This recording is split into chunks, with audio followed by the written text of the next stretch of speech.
En el video anterior, entonces estábamos hablando acerca de el paso número 4, que era solucionar el sistema de ecuaciones, y con eso hallábamos nuevas condiciones, pues las nuevas condiciones derivadas de orden superior y todo ese cuento. Entonces ya con el video anterior vimos el paso 3 y vimos pues que en el paso 3 se hacía todo esto, quedaban en términos de esas funciones, y con eso ya podíamos pasar a el paso 4. En el paso 4 resolvíamos el sistema de ecuaciones. En el sistema de ecuaciones y despejamos los valores que necesitábamos. Ya después, al paso 5, entonces nos dice, si se desean o se requieren derivadas de segundo orden o primeras derivadas desconocidas, se derivan las ecuaciones obtenidas del paso 2, cuando sea el caso.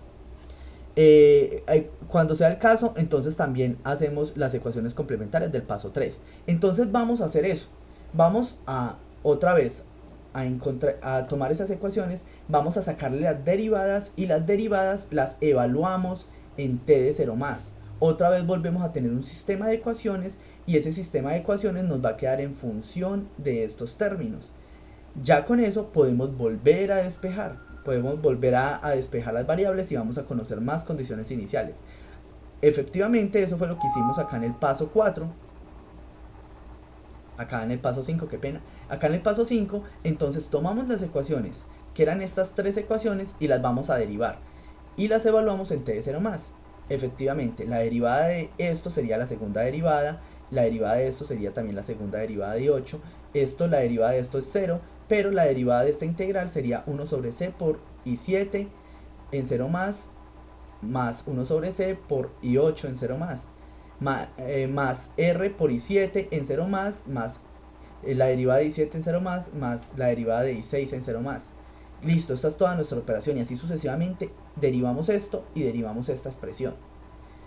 Nótese que acá cuando derivamos esta función, como este voltaje es una función variable, entonces nos va a quedar acá la derivada del voltaje evaluado en 0 más, que son términos conocidos.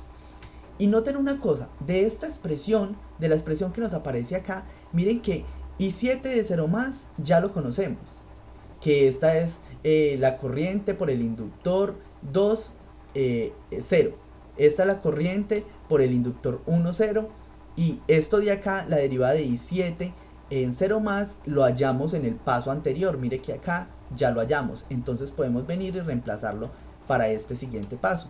Y así sucesivamente, i7 ya lo conocemos, i8 ya lo conocemos, la derivada de i8 ya lo conocemos porque lo hallamos en el paso anterior.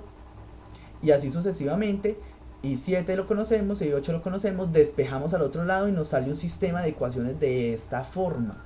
Nótese que el sistema de ecuaciones de esta forma ya tiene más términos a este lado. Con eso podemos hallar la derivada de la corriente 6 en 0 más, podemos hallar la segunda derivada de la corriente 7 en 0 más y la derivada de la corriente 8 en 0 más, despejando simplemente estos valores de acá para este lado, y ya hallamos nuevos términos para esas derivadas de orden superior. Pero noten una cosa, aún nos falta. ¿Por qué? Porque nos piden la segunda derivada de esta corriente i6. Entonces, ¿qué hay que volver a hacer? Si nos piden más, entonces eso es prácticamente volver a aplicar, qué pena, por acá. Si nos piden más, entonces lo único que tenemos que hacer es volver a derivar todas las expresiones. Entonces, como se necesita la segunda derivada de la corriente 6, debe ser solucionado nuevamente el sistema de ecuaciones que está acá. Entonces, este sistema que ya lo derivamos una vez, volvemos a derivarlo otra vez, segunda derivada, y nos quedaría toda esta expresión que está acá. Prácticamente es todo esto mismo. Es toda esta misma, simplemente que pues ya acá van a ir segundo orden, tercer orden y tercer orden. Aquí es primera derivada, segunda derivada, pero como nosotros ya lo conocemos, podemos reemplazarlo a ese lado. Entonces aquí miren que esta sería la segunda derivada, tercera derivada y tercera derivada, primera derivada, segunda derivada, primera derivada, segunda derivada y segunda derivada. Ya los conocemos del caso anterior, de haberlo solucionado ahí. Podemos venir y reemplazar acá y hallar la segunda derivada de i6, la tercera derivada de i7 y la tercera derivada de i8. Y así sucesivamente podemos hacerlo y repetirlo y repetirlo y repetirlo hasta el orden que necesitemos. Eso sería básicamente todo lo que nosotros necesitaríamos para solucionar ese problema. Noten algo, noten una cosa, que ya acá logramos hallar las derivadas de orden superior de las corrientes de enlace, de estas corrientes I6, I7 y 8. Pero si a nosotros no nos piden esas corrientes de orden superior, sino que nos piden las derivadas de orden superior de la corriente de malla 1, o de la corriente de malla 2, o la corriente de malla 3, o de los voltajes de nodo, ¿qué tendríamos que hacer? Entonces eso es lo que vamos a discutir en el siguiente video. Si en realidad nosotros nos piden son las derivadas de orden superior de las corrientes de malla, ¿qué haríamos?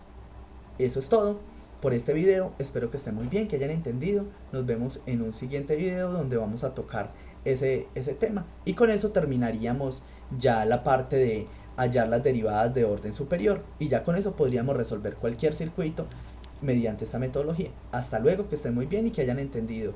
Hasta luego.